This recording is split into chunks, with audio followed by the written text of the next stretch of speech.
for the organisation and supply of crucial drugs for surgery. कम दवाइयाँ होने की वजह से मसाइल होते हैं, दवाइयाँ पूरी नहीं मिलती, मसाइल हैं, इसलिए दवाइयाँ पूरी होनी चाहिए ताकि गरीब आदमी का इलाज मुआवजा होने में आसानी हो। कैटगट्स नहीं मिलते, धागे नहीं मिलते, स्टिचेस नहीं मिलते हैं। असांखे तरस ईंदो मिस्किन माण्हुनि ते जेको वीचारा ग़रीब माण्हू शायदि ढोर ढगा विकिणी करे घर जो ज़ेवर ज़टो जेको अॻे माणी में ॿधा पिया आहिनि उहो माण्हू वीचारा परेशान थींदा। इन करे असीं छा था करे सघूं, ऐं सिस्टम जे फुक़दान आहे, इन करे असीं चऊं था त बजट वधीक हुजे हेल्थ डिपार्टमेंट खे, ऐं त मरीज़नि जे लाइ को प्रॉब्लम कोन थींदो। इन करे हुकूमत खे घुरिजे त इन जे लाइ बजट हेल्थ डिपार्टमेंट जो तमामु वधीक कनि। It is showing that still our obstetrical health cares are not, health facilities are not good, because this maternal health or maternal death is a yardstick by which we can measure the benefit or the effect of our health policies. If it's going up, means our health care is not good. Very little money is being spent in the social sector. The various establishments in Pakistan, unfortunately we had more than the democratic rule, we have been under the military rule. And their focus was on defense. Their focus was on the welfare of the army. And so every year, in every budget, we are spending less and less on the social sector. That means education, health, and creating job opportunities for women.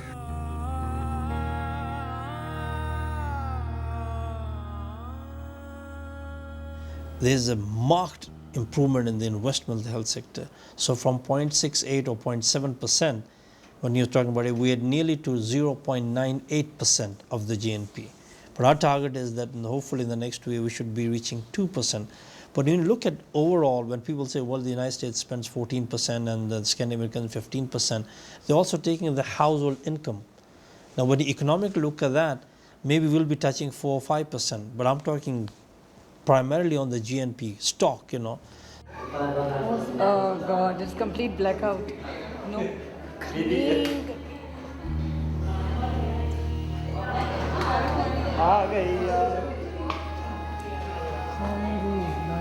वही कौन सा गाना है sir जिसमें होते हैं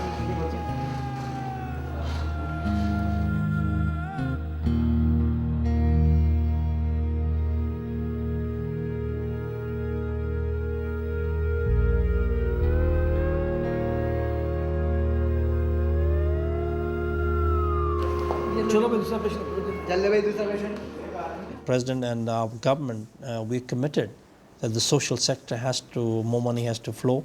And this is what we did with the Pakistan Development Forum. We had all the donors agencies, and they've committed nearly 1.5 billion more over the next 4 or 5 years in Pakistan health sector. So all the good things that are happening in the health sector, and without investment you can't move forward. When Pakistan wanted to make a nuclear bomb, they didn't go to World Bank or UNICEF or UNESCO that we want to make a nuclear bomb, please help us. They decided they want to have it, and they just have it. They organized the personnel and the knowledge and people, and they collected the things that they did the blast. No problem. And that is more difficult to provide emergency obstetrical care in the rural areas. So whenever government of Pakistan will decide that they are interested in women and maternal health and they want to provide emergency obstetrical care, they will just go and they will just provide it. Adhyana kya hai udhar? Huh? So sir, agla case kare because we are about to end. Oh, we did 23 operations today. We might have done 6 more, but because of this electricity problem in the morning, we didn't do all of them. Tomorrow, hopefully, we'll be able to do 34, 35. Let's see. The demand on already weakened health services in Pakistan is compounded by the country's exploding population. Currently estimated at over 150 million, it's increasing by 3 million people every year. This makes it one of the fastest growing populations in the world, and in the next 30 years, it's expected to double. I think we've touched a very critical point and a very important point, because if you just let the population grow unchecked, you might be producing the best facilities, but they're always lagging behind. And you're right that we are now at 1.9% increase, but initially it was nearly touching at 2.5. So we've made substantial, and there is a very, very strong program now of population control with all interventions being done and all the international agencies assisting us. And it is significant not just for us, but all developing countries to check the population growth, because that is the only balance that can be done between development and achievable things. In the Pakistan capital of Islamabad, the first Ulama conference is underway, drawing religious leaders from throughout the Islamic world. The conference intends to clarify the role of Islam in promoting reproductive health, as well as the concept of small families. Guests, the Prime Minister of Pakistan. Please join me to welcome him.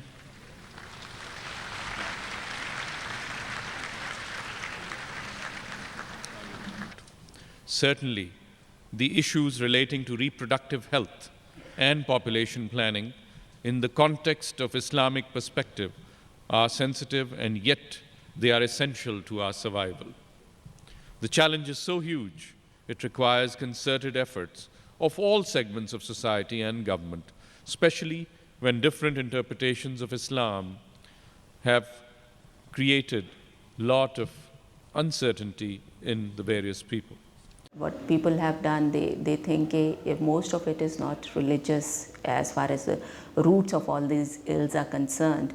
Most of the people feel that our religion doesn't say that there should be son preference. Our religion doesn't say that women are lesser human beings. And the religion doesn't say that women should not be educated and they should not be provided with health care. It's not like that. But religion has been exploited towards the ends of some fundamentalist people who are totally against family planning and spacing. You see, I feel it's a very simple logic. If 100 women are getting pregnant and 2 are dying, if 50 will get pregnant, 1 will die. So we'll reduce 50% maternal mortality by reducing the fertility rate, which unfortunately is not going down. Indeed, many Muslim religious thinkers over the past quarter century have maintained that family planning is permitted and even encouraged by Islamic law. Yet others emphasize the notion that Allah does not wish to burden believers, with the implication that the well-being of children overrides concerns for a large family. Excellencies, we wish to clear our thoughts and wish to know the right path. In Pakistan, the failure of the population program is not because of the resistance by the people. It is the corruption of the population department. Millions and millions of dollars which come from the different donor agencies to control the population in the country are vested in corruption and the lavish spending by the government officers on the name of population planning. President Pervez Musharraf, myself and the government are all working to make this a reality. What it requires now is the dedication at grassroots level with the workers, religious scholars and other community leaders to popularize the concept of small family norm in the country, which would eventually help us in saving the lives of millions of women and newborns who fall victim to death and disease due to poverty and repeated childbearing. Islam has empowered the women in every field of life, in education, in health, in politics, in trade and commerce, in everything. So there is no contradiction between Islam and the empowerment of the women.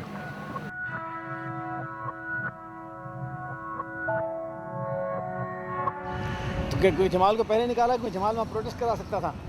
अब इनका मकसद क्या है कि DMC लाके मुझे. Back in Karachi, Sher Shah has just received notification that his position at Qatar Hospital has been revoked. I think somebody is just not happy that things are working. This is the main problem in the government, that if you are work, people will try to stop you. उसके बारे में कोई governor को पता नहीं होगा, governor agent को पता नहीं होगा. Dr. Shesha has faced a lot of hostilities. I don't know, at times I used to be so depressed. This is what happens in our country. If somebody tries to work, to try to change things, then a lot of people don't like. They become insecure, they become hostile. So because of that, not a lot of changes are sustainable. So I think his specialty, there are many people who are not happy with him, and again in political arena also. So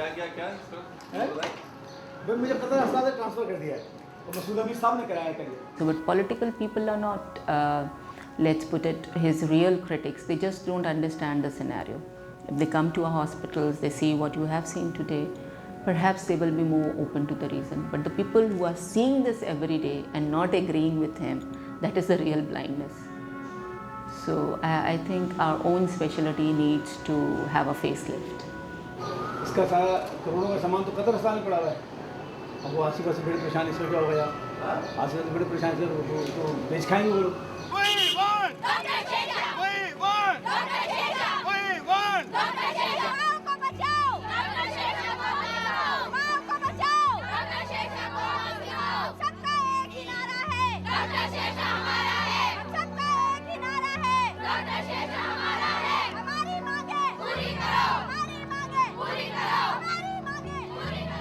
What they could have done, they removed me and posted someone else who can work in my place, see the patients, run the system and train the postgraduates. They didn't do that. So what message is, we don't really care. As far as woman is concerned, doesn't matter. You go to hell and we don't care whatever is happening to the woman. This is very bad. I'm very angry with this. Feature त भाग करण लाइ उनखे कढियो अथऊं उतां जो Orangi town जा एतिरा ग़रीब मरीज़ आहिनि उन्हनि जो इलाज करे थो सर असांखे हिते एॾो कमु कंदा आहियूं हाणे असांखे चवनि था अस्पताल मां 2 पेशेंट एक्सपायर थी विया आहिनि पर रिफर करे छॾिया आहिनि छो रिफर कया अथऊं Basically, Dr. Shesha telling always truth, and the truth is the thing that nobody can tolerate.